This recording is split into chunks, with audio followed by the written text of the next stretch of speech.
Sayın seyirciler, iyi günler. Bugün 19 Temmuz 2020. Bugünkü konumuz gene de Doğu Türkistan, Ürümçi'de patlayan virüs salgını. Ve tam bu zamanda Amerika Birleşik Devletleri'nin Dışişleri Bakanı Mike Pompeo'nu Çin Komünist Partisi Dışişleri Bakanlığı Doğu Türkistan'ı teklif etti.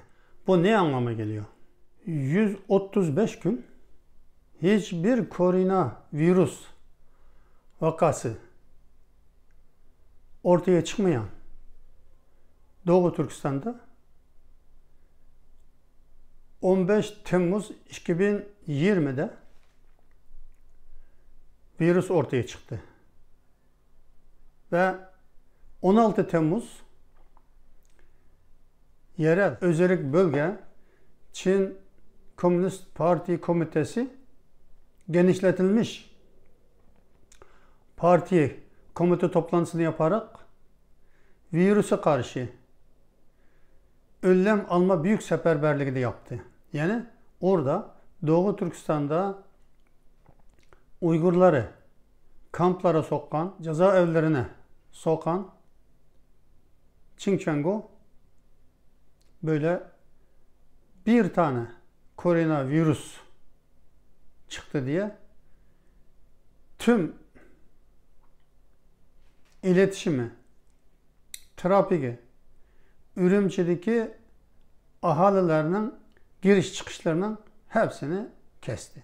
Virüsün ortaya çıktı dediği bölge Uygur toplumunun Ürümçi'de toplu yerleştiği bölgedir.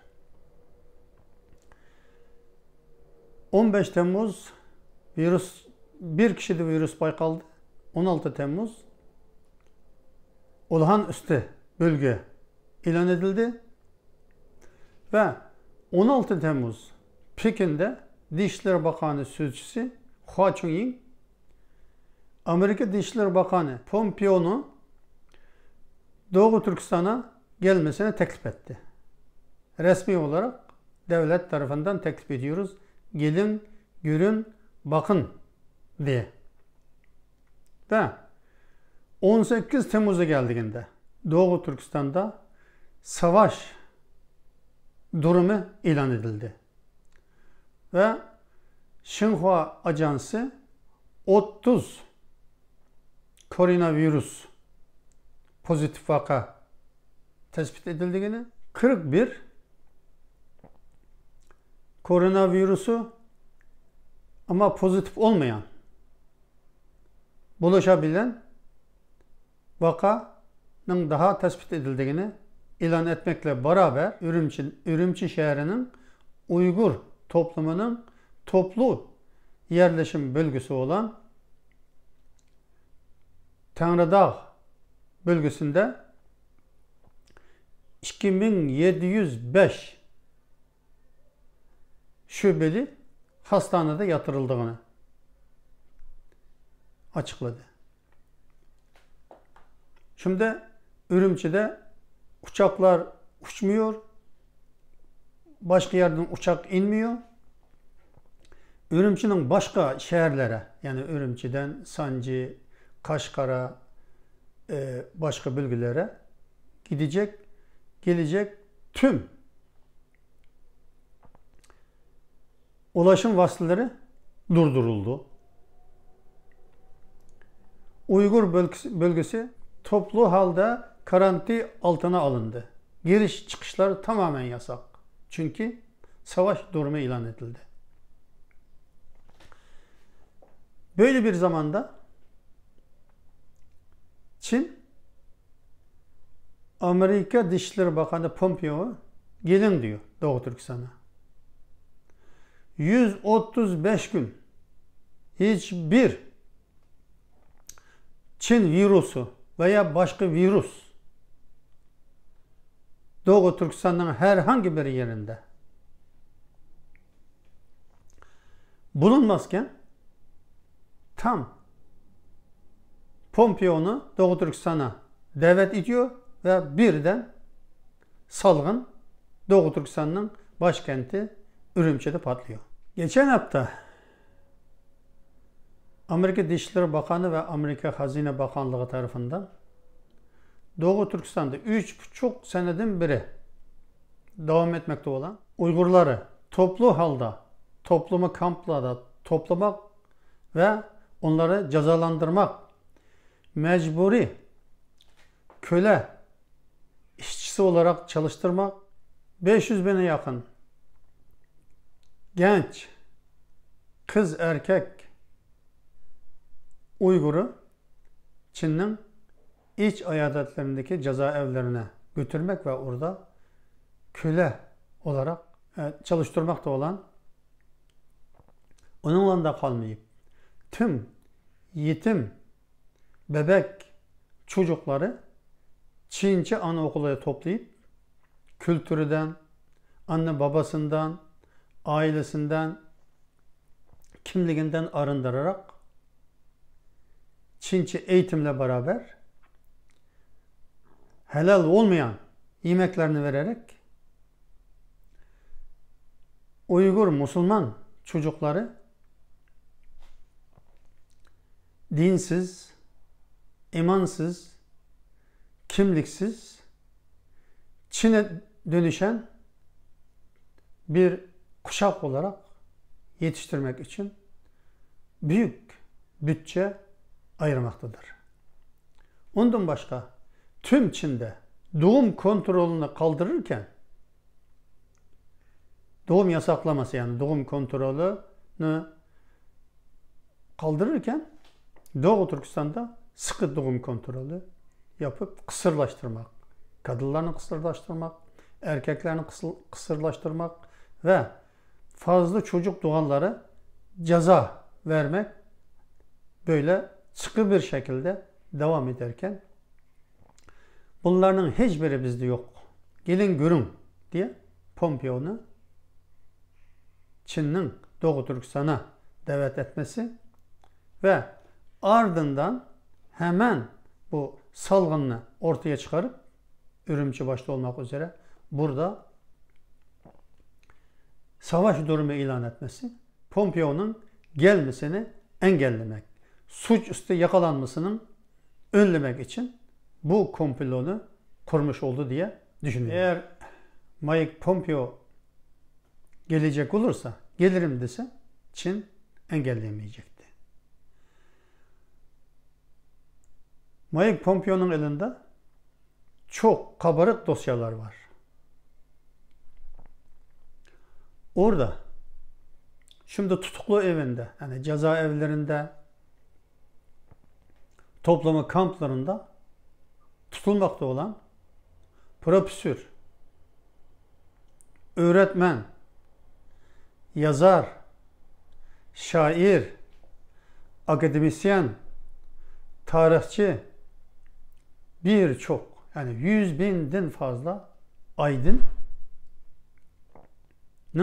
ismi ve adresleri Pompeo'nun elinde var. Çünkü bunlar terörist diyor. Onlar sadece kalemle, okullarda kendi bilimleriyle, ilimleriyle öğrencilere ders söyleyen, tarihçi, tarihi yazan, şair, şiir yazan, yazar, kendi akademik eserlerini yazan insanlar. Ama bunların hepsini terörist olarak suçlayıp cezaevlerine, toplama kamplarına soktu. Ve Pompeo'nun elinde toplama kamplarının yeri, adresleri de var. Bu yüzden Çin suçüstü yakalanmaktan korkup bir yandan Pompeo'na gelin bakın diyor. Bir yandan orada koronavirüsü ne birden salgınını salıyor ve yayıyor. Ondan sonra olağanüstü de değil, savaş durumu ilan ediyor. Şimdi Ürümçi, sadece Ürümçi değil, Doğu Türkistan'ın diğer bölgelerinde insanlar bilhassa Uygur toplumunun evinden çıkmasını, bir yerden bir yere gitmesini tamamen yasaklamış durumda. İnsanlar korku içinde. Gene ne olacak diye. Zaten Çin tüm dünyaya koronavirüsü, yani Trump'ın deyimiyle Çin virüsünü ihraç etti. Ve bu virüsle Batı ülkelerine, yani hiçbir kan dökmeden, bir tek kurşun sıkmadan Batı ülkelerini çok büyük sıkıntılara soktu. Ekonomi bakımından, sosyal bakımından, insan sağlığı bakımından çok ağır sıkıntılara soktu. Şu anda dünyada 14 milyon koronavirüsle yukumlanmış insan var.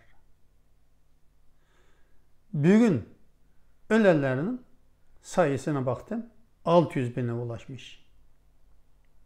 Bunu Çin yaptı. Yani Çin Komünist Partisi yaptı. Zaten Çin'den kaçıp Amerika'ya gelen bir uzman 2019 Aralık ayında bu virüsün insandan insana bulaştığını tespit ettik. Ben hemen rapor yazdım ve üst yöneticine gönderdim. Ama onlar bana sus, açıklama dedi. Bir ay açıklanmadı.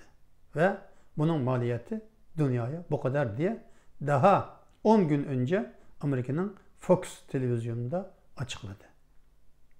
Çin'den kaçan ve Amerika'ya gelen bir virüs uzmanı.